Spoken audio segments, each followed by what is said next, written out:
Recently watched Guy Ritchie's The Genlteman.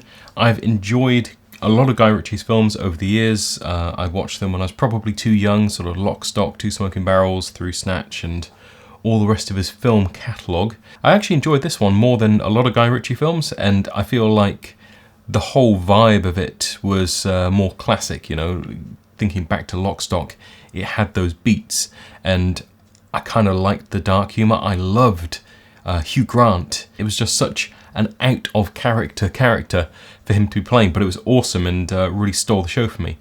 That said, there's lots of other interesting stuff in here, and there are a lot of things that I'm going to draw attention to which I personally don't get. So, for example, there are a lot of scenes where people have glasses on, and as a glasses wearer and someone who has over the years had to film people wearing glasses and try and disguise the fact there's a light coming in, all the rest of it, trying to avoid reflections. There are a lot of shots in this where people are wearing glasses and you see a lot of reflection of stuff in their glasses. I can imagine there are narrative arguments for preventing the audience from seeing the eyes of our protagonist, but I don't know if that is the reason that it was done. So it's hard to gauge this because it's not necessarily an exclusive trait for any one character. It just seems to be if someone's wearing glasses, you will often catch stuff in their glasses, hard reflections off surfaces, or even actually fixtures. There are certain points at which I'm positive I can see a softbox in someone's glasses. Now, I'm particularly attuned to this, particularly sensitive to it, but the fact that it is so obvious in this film really drives home to me that it's something a lot of people will actively pursue and try and eliminate, where in this scenario it seems like they haven't done that.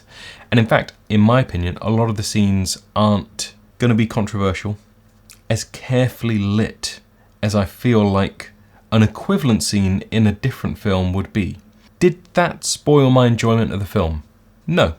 I really liked the characters and I really enjoyed the narrative arc of it. It all came together very nicely. It's very pleasing. It had funny parts which were very dark and I appreciated that. But working in the industry I work in, I did find myself occasionally being pulled out of the story a little bit and going, ooh, this feels a little bit off. Something isn't quite right. And the overall vibe for a lot of the scenes is a little bit flatter and a little bit more lit than I would have imagined for the genre and for the subject matter to some extent. It feels like they were prioritizing performance over the technical side of things, although it's a huge production. There's a lot of work that goes into it. There's a lot of people that go into making what you see on screen happen. So I'm not trying to shit on everyone who has worked on this, and who am I to say that it isn't as good as I think it should be. But there are things in there which just stand out to me, and I'm going to call them out as I go along. Again, this isn't meant to be a negative series, and I do find myself often pointing out flaws in films and drawing attention to them, perhaps unduly. And I feel like the goal for me is to look at these and say, well, okay, when I'm doing a shoot, if I see that happening, I'm going to remember it now, and I'm going to be able to address it when it comes to me doing something. So the reflections in glasses thing might be something that you take away from this. And there's plenty of other cool things that they're trying here, and there's a lot of consistency as well. It isn't like they're being inconsistent with the way that they're going about certain things. You do see things done in the same way many, many times throughout the film, but they're just done in a very particular way, which perhaps I don't chime with. But I love the film. Let's dive in. Preamble done. So to start off with, we have a shot of Guy Ritchie, and he is looking at his director's monitor. Got a little video village set up here with audio and everything.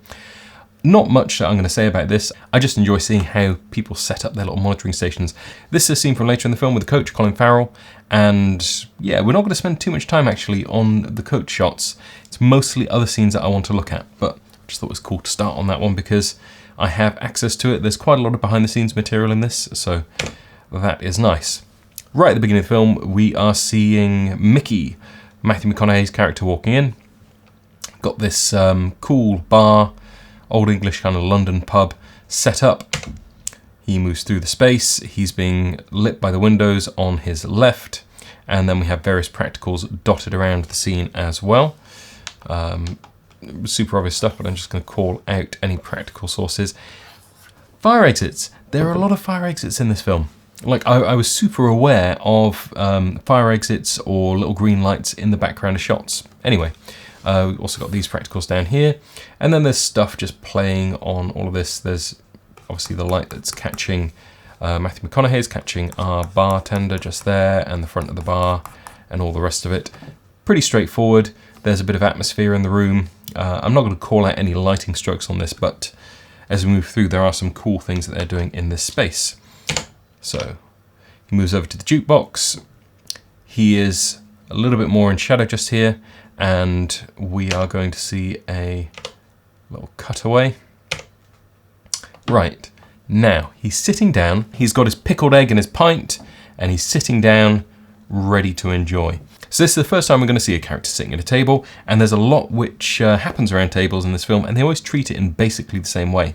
So he's sitting there with his pint and his pickled egg, ready to enjoy, and we have top light coming straight down, illuminating the table. So this whole area is being hit with a source coming straight down. Now you can see, if you look at the saucer just here, there's a hard shadow around it. Obviously, when it's that close to the table, it is naturally going to be wanting to make a hard shadow, but you can also see the fall off of this light, and it is just catching that table just there. We do have other stuff going on within the reflection of the table. Got all of this, which is coming from that window in the back just there, and it could be that they are boosting some light through that. Maybe they are, maybe they aren't. I'm not really too fussed about that. He is being side lit just here, and we can see in his eyes, actually, he has got a bit of a catch light, and we've also got something edge lighting him just here, just almost reflective through the skin kind of light. Very shallow angle coming in at the side just there, like this, onto there. And then we've got something bigger and softer, sort of coming from up here, like this. Now it feels like that's a slightly square source, and that would make sense. It would just be a softbox or something just off to the side, but pretty graceful light, fairly flat light. There are shadows in there, but flat onto his face, and we're not really getting much mystery on it. It is just flat there. Move on to the next. Okay, now we're punching in closer. The camera does a consistent move here. I always use frames because I don't want to get into the thing of actually having videos playing, because I figure that this is where I'm for educational purposes, analysing things, but I'm not playing whole frames. And I try to grab stuff from trailers and the BTS content that's available in press packs and that kind of thing that you see online. That's my angle on it. So yeah, we get in a little bit closer on his eyes just here, and we can, I'm going to go red just to contrast a bit, can see that catch light right in there. Does feel like it's off in this direction, just coming in, and we can see more of this down the side of his face. Got that reflective light. Now that's going to happen when you've got a light coming in at a very shallow angle to someone's skin. If the light was more flat onto the side of his face, it would just be lighting the side of his face, but here it's kind of hitting the skin, and it's creating a reflection on skin. Its skin has many layers, it's got oil in it, all kinds of stuff going on, different textures, hair, you know. It isn't a perfectly flat surface, and it isn't a perfectly opaque surface. It has depth to it. So when you hit it with a light coming in at an angle like this, we get this cool reflection. I'm going to take all of that off. We've got this cool reflection on the side of his face. This happens quite a lot in this film. They actually quite like hitting someone with light like that along the side of their face just to edge them, especially Matthew McConaughey. And it's a nice way of reintroducing a little bit of contrast to someone's face, actually. I often find if I'm doing a shoot completely apart from this, if I'm doing a shoot on a white cyc and I have to light someone, if they are just hit with soft light and it's flat, they don't feel like they exist in that space.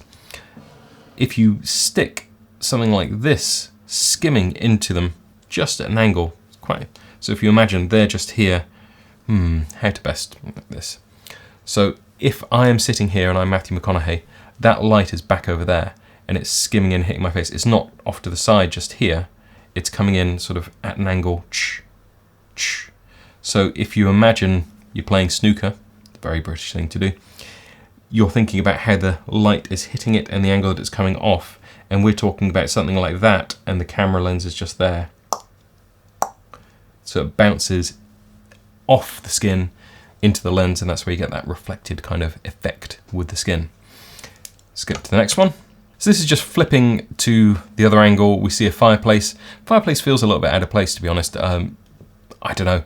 It's in the pub, whatever. But we haven't felt any firelight particularly or anything like that. We still have our top light onto the table just here. So that's playing on there. The edge on his face is consistent. He's got all of that down this side, and that's cool. This is just fairly bright, and it's dark wood in the background, so he's standing out from that. Fine, whatever. Dramatic things are about to happen, but we will skip ahead. This is cool. I like the depth in this frame. We've got some really hard highlights happening in the background just here. All in a window there. There's a practical in the back there above a picture or something, and indeed, at another point in the film, we do see into that room and we see some of the pictures and things that are on the wall. Generally, it feels like there's maybe a bit of top light happening here. There's a lot of haze in that room, so we're kind of milking out to a hazy look back here, but all these tables and chairs are catching some light, so they're definitely doing something in the back there.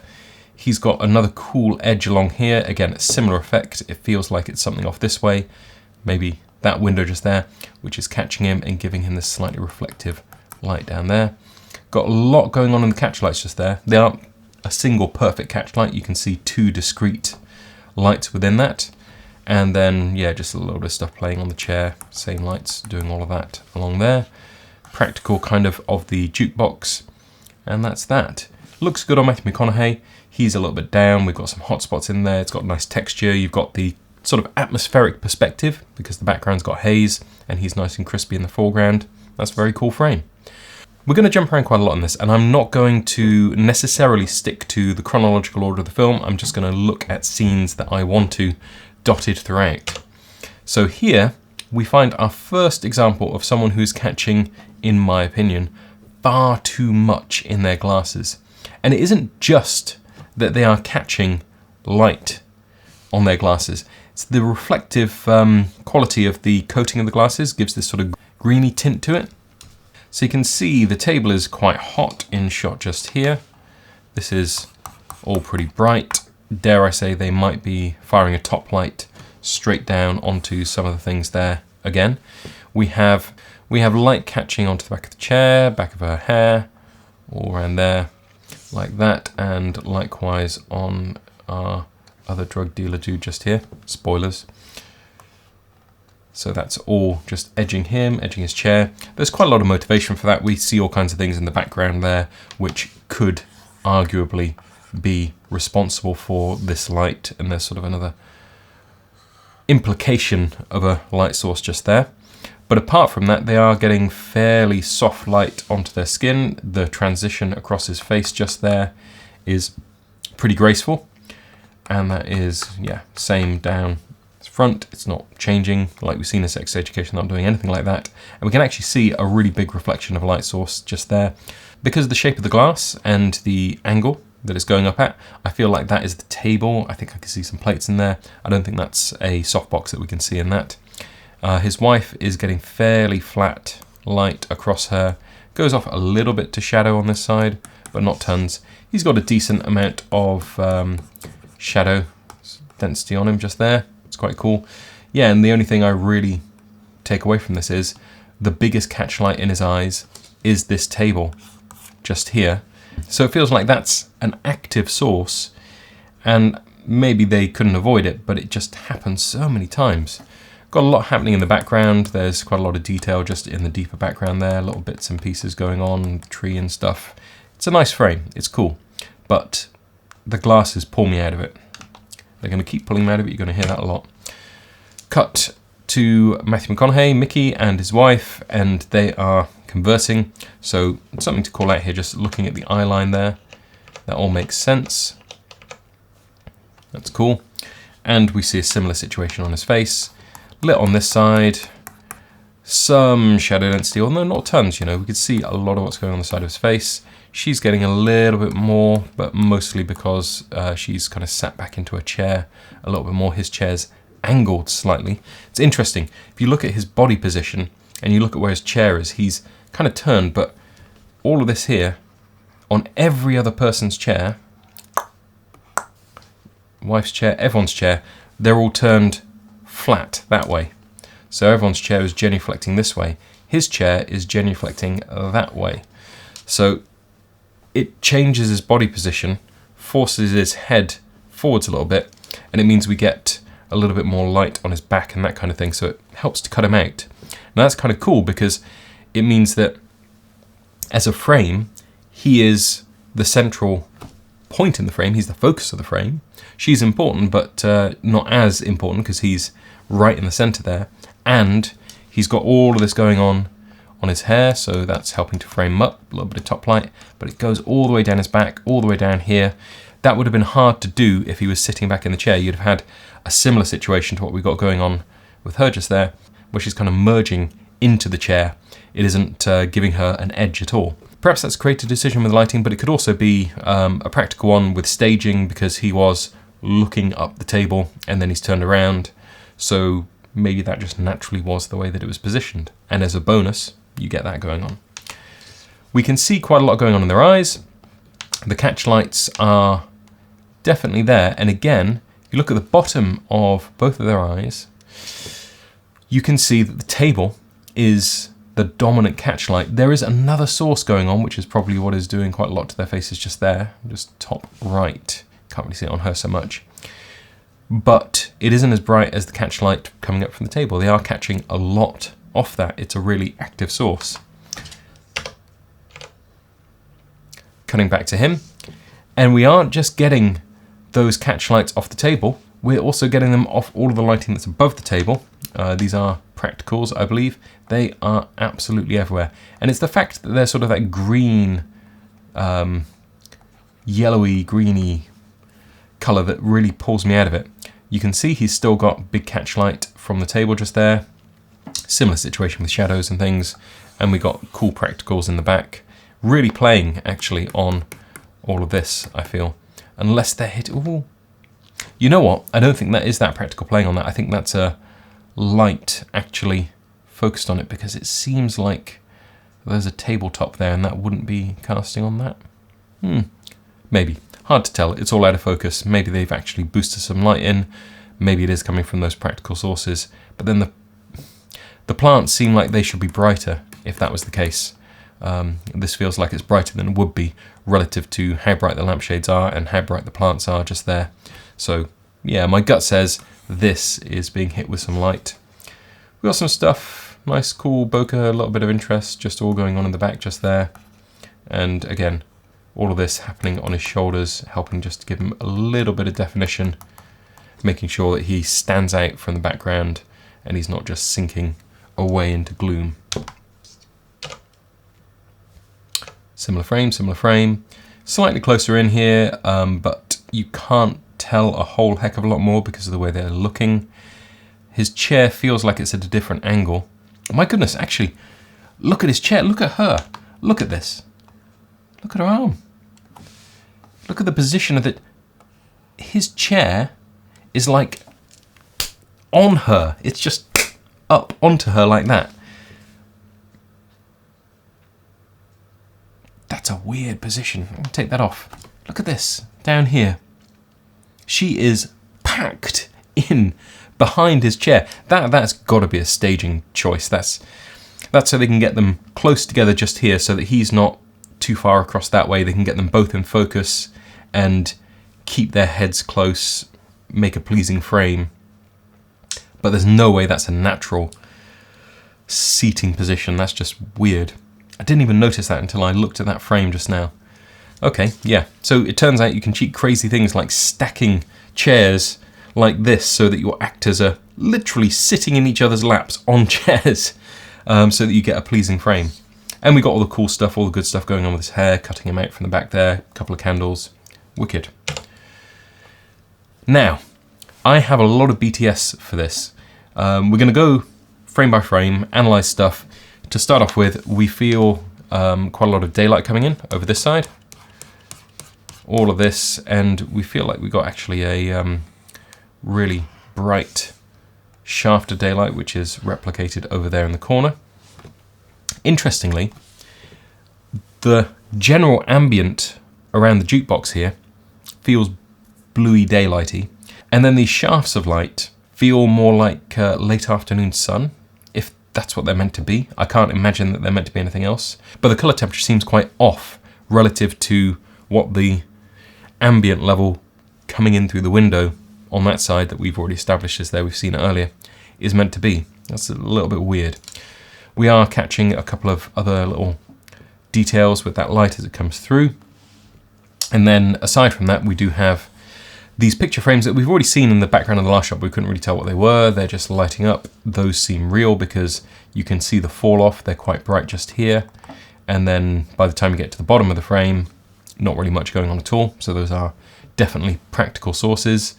The whole room has a general level of ambience, and we've got quite a lot of soft light. You can tell looking at the chair, shadow just around here and their shadows. There's no hard shadowing going on from the top. So there's a good ambient level, and you can see things kicking into like the tops of chairs, reflective things. Definitely something happening around the table just here.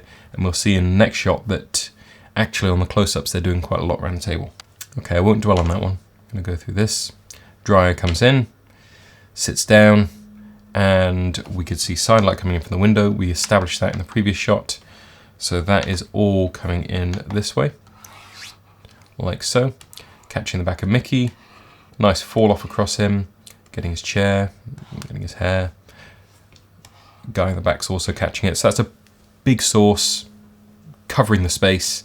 It isn't like they're just lighting one or two of them. It is catching everyone with that, which is cool. And on the table just here, we can see this spot. And that's top light coming down again. We're going to see that in next behind the scenes frame, and it'll tell you quite a lot about what's going on. Practical sources in the back are illuminated. We've got a window which is playing on stuff, and just general reflections on top of the bar just here, catching all of those pickled eggs and all the taps and all the bottles. That's all cool stuff. But apart from that, it's fairly muted. Nothing's really standing out. Just a couple of pops on the table with the reflections. Now there we're cutting to the reverse. Everything stays pretty consistent with that. It's important in a film like this where you're trying to build tension to establish the geography of your scenes, because you need to know where people are, because you need to know what might happen and why something might happen because of the way the characters are staged. So that's definitely cool to be able to see all four of them, 1, 2, 3, 4, within that shot, very clearly positioned so we know where everyone is and what they're doing. For that, you can still see this top light coming in. I'm going to do this in red actually because I need to be able to see it. Top light coming in there, still playing down the side of his face. This side's in shadow, and nothing else to call out with that. We still got that little sunlight thing going on in the back there, and it definitely feels too warm. It definitely feels like it's afternoon sun, but then what's on his face, it just feels just window ambient from midday. It's not golden. It isn't playing the same, which is strange, especially as we got like tungsten practicals in there and stuff as well. It's an interesting choice of color temperatures mixed together, but not necessarily saying what they feel like they should be saying, not playing in the way that it would play on his face if it was afternoon sun, golden stuff happening. So that's all cool. Close up, reverse shot. Right, so here we got our behind the scenes, and we can see they've got a light up the top there. We've probably got a tungsten source, so this is probably sort of like 3200-ish. Depends if it's dimmed, because that's going to have an effect. The gel is going to be doing something. We've got that in there. Impossible to tell quite what it is from this angle. Maybe it's a full CTB, maybe it's a half CTB. Who can say? Just looks like a single layer. That's about all I can discern from that. It's definitely going to be doing its job, taking it close towards daylight. But it depends if that tungsten fixture is actually dimmed down. If the tungsten fixture is dimmed down, then they aren't using that to actually create a daylight look out of a tungsten fixture, maybe they're just bringing it back up to where it needs to be because they've dimmed it down and it got too warm, so they're just bringing in some CTB to correct that. Again, hard to suggest which is the case, but either one would be a possible and legitimate use depending on what they're doing. And you can see everything that's playing on the table there. It's super hot, and Matthew McConaughey, let's do that in red actually, all of this area being hit by it, and it is going to be kicking light up into Matthew McConaughey's face. Now, we covered this a little bit before when looking at The Witcher, and the bard was in the bar singing, and we had the tables kicking light up into people's faces. It's a tried and true way of very quickly putting light onto people, lighting a space, and not having to worry about multiple fixtures or focusing in on people. You just shoot it onto the table, have some reflective stuff on the table, and it kicks up into their faces, and job done. Now you can then go in and finesse it, and you can add edge lights and things like we saw in that dinner scene. It does mean that whenever anyone moves something, because it's so close, it can be pretty intense. So you see when you watch the film here, as he flicks the pages, it actually affects the light that is hitting his face. It's playing that high in the scene that it actually kicks back into his face, and as he's turning the pages, the light changes. So it really is an active source. It's not just to light some things on the table. It's playing on his face. So there's a few things you can discern from this. It's a little bit crazy, there's a lot going on. But over here, you can see a gridded softbox, and that feels like what they're using for a lot of the scene. So that's worth bearing in mind. Stepping back through. Now that feels like it's finessed on him because he wasn't playing with quite that saturation and definition before. It could just be the atmospheric perspective in between him and the camera lens, but I think that they have gone in and finessed his light for this shot because he feels much more defined. Catch lights are more defined on him. This all feels a little bit more honed and finessed. He's got that cool reflective light going on down his face just there, and that's coming in from the window over here. And you can imagine that angle, the window hitting, coming to the camera. It's that really shallow angle of attack, quite far behind a subject, not onto the side, that gives you that light down the edge of their face, which is cool. Pretty pleasing frame. Here we get to see out, and this is cool because you've got all of these blinds in the back here helping to break up the potentially very intense daylight outside. So by having the blinds in there, you just keep everything a little bit lower. You're just cutting it down a bit, and when it's out of focus and the bokeh's spreading a bit, it can really help to control it. Without that, this would be a really challenging scene because your attention would be drawn to this area just here in the window, perhaps more so than dry eye in the foreground just there. And his ratios aren't massive, so if you look at the side of his face, his downside just here is really visible. He does have all of this light coming in across his face, and it's quite reflecty just there across his skin. Looks really cool, really nice look on him. And we've got a lot of detailing in the back. It's broken up nicely with all of the wood catching light there, so that's kind of cool. Very similar story on Mickey, and we can actually see into his eye just there. He's got a cool catch light. Feels like for him we've got a light source over here, kicking into his eye. That will be a little bit further around that way, because we're not catching all the way down the side of his face here. This is actually really decent shadow density going on down there. Something for his hair, and we've got some hot spots just dotted around, catching from the window along all of these bits up here. Same situation with the blinds, that's all working great. The reason I got this frame in there is because that is absolutely a source in his glasses, and it just stands out like a sore thumb to me. I'm definitely overly sensitive to this, but it's there. It's distracting for me. Ah, cool. So very finessed frame on him now. You notice he feels a lot sharper. They're boosting a lot of atmosphere into this room. When you're close in like this, you don't have so much atmosphere between the lens and the talent, so you are naturally going to have a crispier look.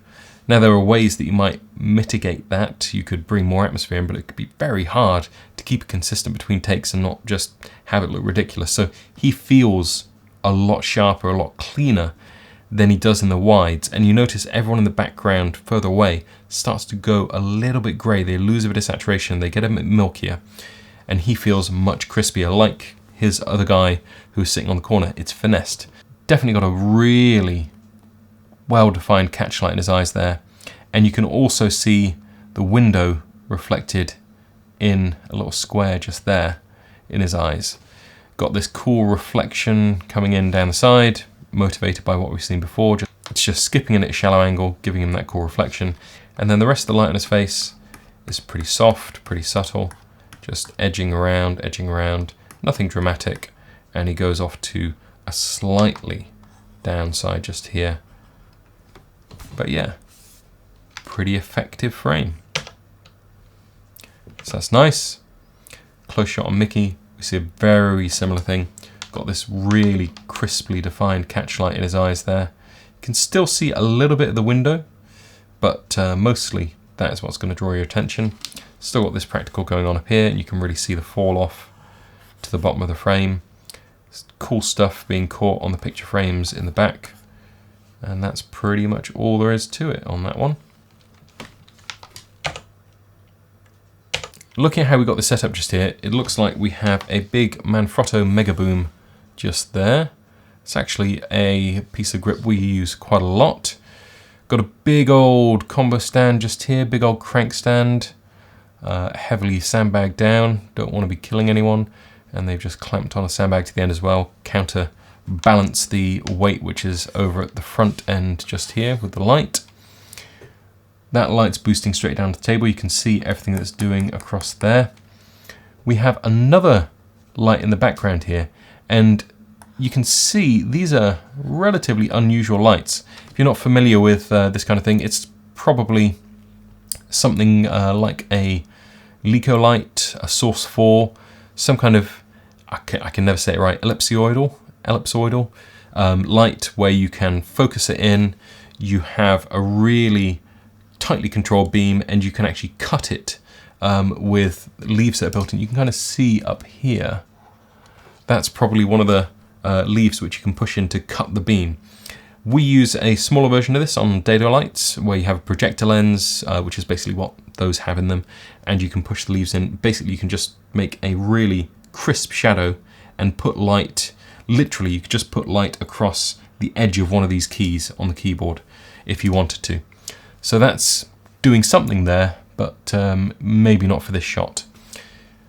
But it gives you a little bit of an insight into the kind of fixtures that they're using.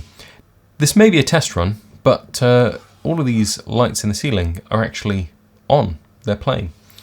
And then in the back you can see, and then in the back we've got something going on just there, which is obviously what's casting the light through from the other room, and I think we get another frame with that. So the big thing to call out here is this huge boom booming out over the table, pointing straight down. If you want to do tabletop shots like this, you really do need a big boom to be able to get out. That does mean you've got to have big stands, does mean you've got to have sandbags, and means you've got to know how to use them. So make sure that you're not trying to move them around, rig them with your talent underneath. You do want to be very careful when you set this kind of thing up, because you don't want to drop a light on someone, you don't want to whack someone in the head. And if you're moving them, just watch out, because they swing around, they can catch stuff in the ceiling, and generally it's just something you have to be really careful when you're using. Okay, so this is probably part of that same sequence. Feels like that's when he gets up and walks across the room. Got a lot of that reflected light down the side of his face. I feel like that's all I'm saying, reflected light, reflected light. That's all motivated, of course, by the window. We've already seen that, so that's cool. Seeing another fire exit sign just here. We're going to see a lot more of them in the film. They're just such an obvious thing. They're green and they stand out, and they are in all locations, but I know that a lot of productions will go to enormous lengths to avoid having them in shots, remove them, paint them out, whatever, because they draw attention. That's a bright practical.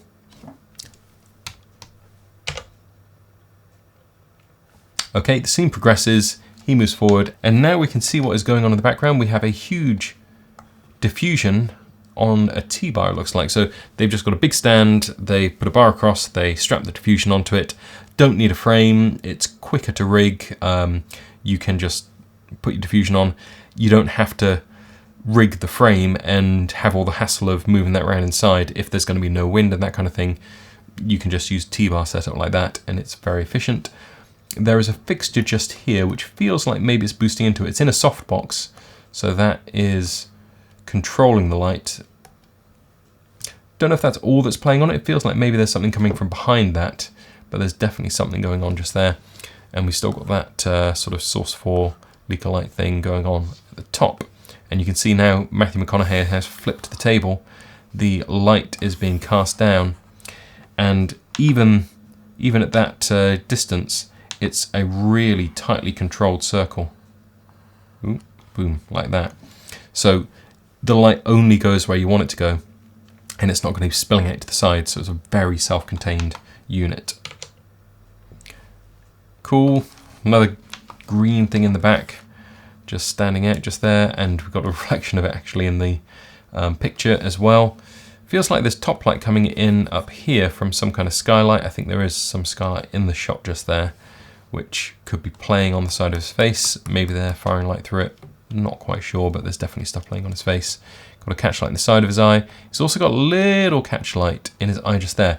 They have something down here, maybe just a little bit of bounce, maybe an LED light dialed right down that would then be boosting up into his face, giving him a little bit of something on this side of his face, and also giving something into his eyes, because otherwise it's just gonna have no expression. So the emotion and the expression is important, and that's how they're doing it there. Bouncing or firing a little bit of light up into him, although the majority of it is coming from the sides just there.